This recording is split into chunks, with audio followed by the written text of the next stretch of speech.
Hello everyone! Welcome back sa Graphic Design Daily. Sa Lesson 1, nakilala natin yung Canva at ChatGPT. Natutunan din natin kung paano sila nagtutulong dalawa. Ngayon naman, pag-uusapan natin yung isa sa pinakamahalagang skills sa paggamit ng AI. At iyon ay kung paano gumawa ng effective prompts. Kasi kahit gaano kagaling ang AI, kung kulang yung instructions natin, hindi rin magiging maganda yung output. Kaya sa lesson na ito, tuturuan ko kayo kung paano gumawa ng prompts na simple, malinaw, at madaling sundan.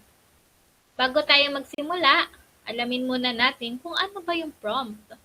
Ang prompt ay isang simpleng instruction na ibinibigay natin kay ChatGPT para lang itong pag-uusap sa isang tao. Kapag malinaw yung instructions mo, mas malinaw din yung magiging sagot. Pero kapag kulang ang details, huhulaan lang ni ChatGPT ang gusto mo. Para mas maintindihan natin, subukan natin gumawa ng example. Halimbawa, gusto kong gumawa ng Facebook advertisement. Ang itatype lang ay make me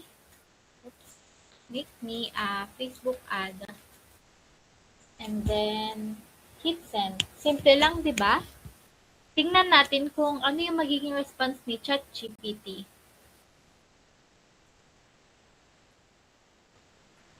Makikita ninyo na may binigay naman siyang output. Pero napaka-generic. Wala siyang alam kung ano yung business. Wala siyang alam kung sino yung target customer.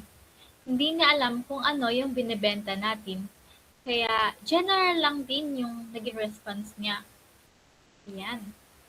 Ngayon, gawin nating mas malinaw yung instructions. Una, ilalagay natin kung ano yung business. Sa example natin, Slice House Pizza. Yan. Sunod, ano yung promotion? Ang ating promotion ay buy one get one pizza. Pagkatapos, sino yung target audience natin? Ilalagay din natin yung tone. Ayan. At panghuli, sasabihin natin kung ano yung mismong gusto natin maging output. Ayan, lagay natin headline, description, at call to action. Ngayon, isend natin yung prompt. Ayan. Tingnan nyo naging difference, no? Mas organized, mas specific, at mas ready na itong gamitin sa Canva.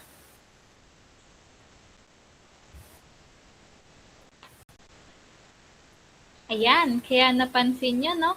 Kanina, mas maganda yung pangalawang prompt. Pero bakit? Hindi dahil mas mahaba siya, kundi dahil mas kompleto yung information. Ang una nating kailangan ay business. Para kaninong business pa tayo gumagawa? Ayan.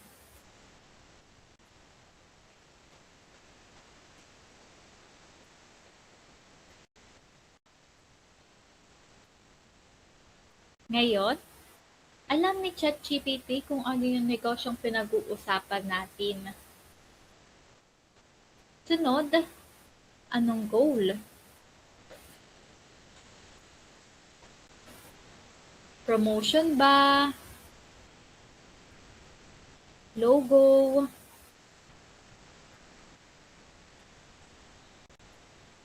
Caption?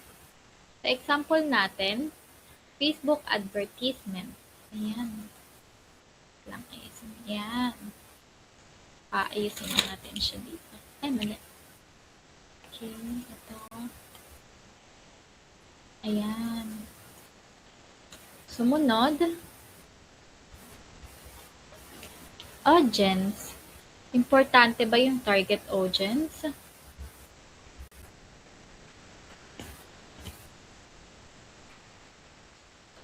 Kasi iba yung paraan ng pagsulat para sa students kumpara sa parents o business owners. Paano ba natin gusto magsalita yung AI? Friendly ba? Professional? Elegant o funny? At panghuli, sabihin natin kung ano yung mismong gusto nating ipagawa. Headline? Headline lang ba? Caption? O buong Facebook advertisement?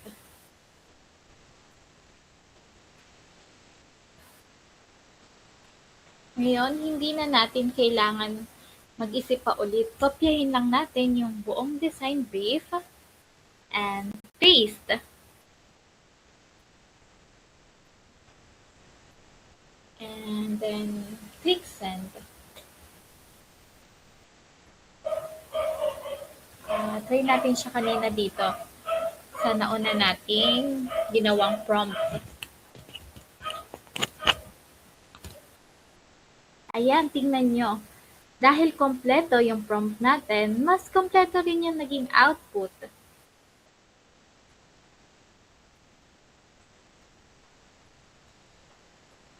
Ang prompt, hindi lang ito simpleng tanong.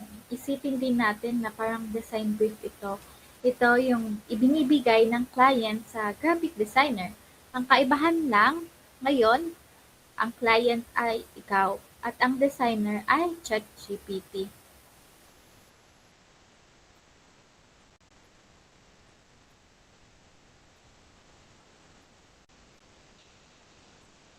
Ayan, para hindi ka na paulit-ulit gumawa ng prompts, pwede kang gumawa ng sarili mong prompt templates. Halimbawa, ayan, punta tayo dito sa notes. Ang first template natin ay yung business. Ano kayang business siya? Promotion. Audience. Sino ang ating audience? Ano kayang tone? Friendly ba?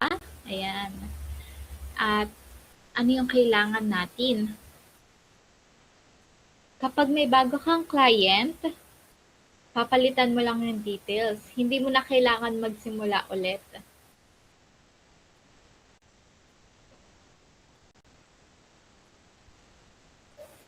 Ngayon, subukan naman natin. Gagamit tayo ng parehong formula. Ayan, open ulit natin yung ChatGPT. Ayan, halimbawa, ang business naman ay si Sweet Crumbs Bakery. Ano yung goal natin? Palitan natin ito. Goal. Anong goal? Tulad kanina, Facebook advertisement. Ang audience ay parents. Ano namang tone natin? Ngayon, warm and friendly.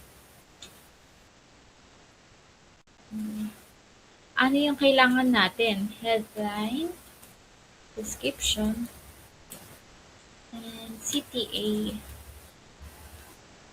Send natin ngayon kay ChatGPT.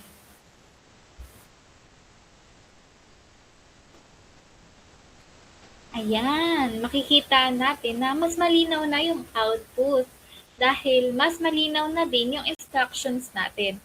Ganyan lang kasimple ang paggawa ng magandang prompt.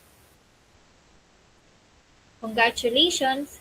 Natapos na natin yung lesson 2. Ngayon, alam na natin kung bakit importante ang tamang prompt. Tandaan mo, ang sekreto ay hindi lang nasa AI. Nasa paraan din ng pagbibigay natin ng instructions.